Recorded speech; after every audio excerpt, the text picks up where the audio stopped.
ఉరుకుల పరుగుల జీవితంలో మహిళలు తమ ఆరోగ్యాన్ని పూర్తిగా నిర్లక్ష్యం చేస్తున్నారు. పీసీఓడీ, థైరాయిడ్, రక్తహీనత, ఎముకల బలహీనత ఇవన్నీ చాలా కామన్ సమస్యలుగా మారిపోయాయి. కానీ మంచి వార్త ఏంటంటే, సరైన ఆహారం తీసుకుంటే ఈ సమస్యల్ని చాలా వరకు కంట్రోల్ చెయ్యొచ్చు. ఈ వీడియోలో ఆడవాళ్ల ఆరోగ్యానికి అమృతం లాంటి 6 అద్భుతమైన ఆహారాల గురించి తెలుసుకుందాం. ఆకుకూరలు, హార్మోన్ల బ్యాలెన్స్. మహిళల్లో పీసీఓడీ సమస్య ఎక్కువగా కనిపిస్తోంది. దానికి ప్రధాన కారణం హార్మోన్ల అసమతుల్యత. దీన్ని తగ్గించాలంటే పాలకూర, తోటకూర, గోంగూర, మునగాకు వంటి ఆకుకూరలు తప్పనిసరిగా తినాలి. ఇవిలో ఉన్న మెగ్నీషియం పీరియడ్స్ నొప్పిని తగ్గిస్తుంది, హార్మోన్లను బ్యాలెన్స్ చేస్తుంది. అవిసె గింజలు అండ్ గింజలు, హార్మోన్ కంట్రోల్. అవిసె గింజల్లో ఉన్న లిగ్నాన్స్ హార్మోన్లను సరిచేస్తాయి. ఎలా తీసుకోవాలి?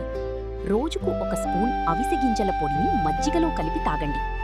అలాగే గుమ్మడి గింజలు, నువ్వులు, వాల్నట్స్ ఇవి హెల్దీ స్నాక్స్గా తీసుకోవాలి. ప్రోటీన్ ఆహారం శక్తి అండ్ హార్మోన్లకు కీలకం. ప్రోటీన్ లేకపోతే హార్మోన్లు సరిగా పనిచేయవు. కాబట్టి ప్రతిరోజు పప్పు, గుడ్లు, పెరుగు, పన్నీర్ తీసుకోవాలి. ఇవి శరీరానికి బలం ఇవ్వడమే కాకుండా హార్మోన్ల బ్యాలెన్స్కి చాలా అవసరం. రాగి అండ్ నువ్వులు, ఎముకల బలం. 30 ఏళ్లు దాటిన తర్వాత ఎముకల బలం తగ్గుతుంది. దీనికోసం రాగి జావా, రాగి ముద్ద తీసుకోవాలి. ఇందులో పాల కంటే ఎక్కువ కాల్షియం ఉంటుంది. అలాగే నువ్వులుండలు కూడా ఎముకలకు చాలా మంచివి. ఐరన్ ఆహారాలు రక్తహీనతకు చెక్. నీరసం, తల తిరగడం ఉంటే అది ఐరన్ లోపం సంకేతం. తీసుకోవాల్సిన ఆహారాలు మునగాకు, పాలకూర, బీట్రూట్, ఖర్జూరాలు, బెల్లం. ముఖ్యంగా నిమ్మరసం లేదా ఉసిరికాయతో తీసుకుంటే ఐరన్ బాగా శోషించబడుతుంది. ప్రోబయోటిక్స్ జీర్ణ వ్యవస్థ అండ్ హార్మోన్లు. మన గట్ హెల్త్ చాలా ముఖ్యం. దీనికోసం పెరుగు, మజ్జిగ, ఇడ్లీ, దోసపిండితో చేసిన వంటకాలు తినాలి.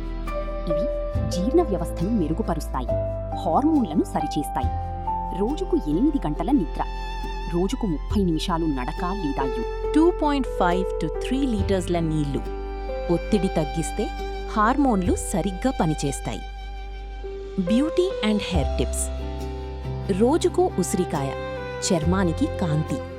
గుడ్లు, బాదం, జుట్టు ఆరోగ్యం. ఈ 6 ఆహారాలను మీ డైట్లో చేర్చుకుంటే మీ ఆరోగ్యం పూర్తిగా మారిపోతుంది. వీడియో నచ్చితే లైక్ చేయండి.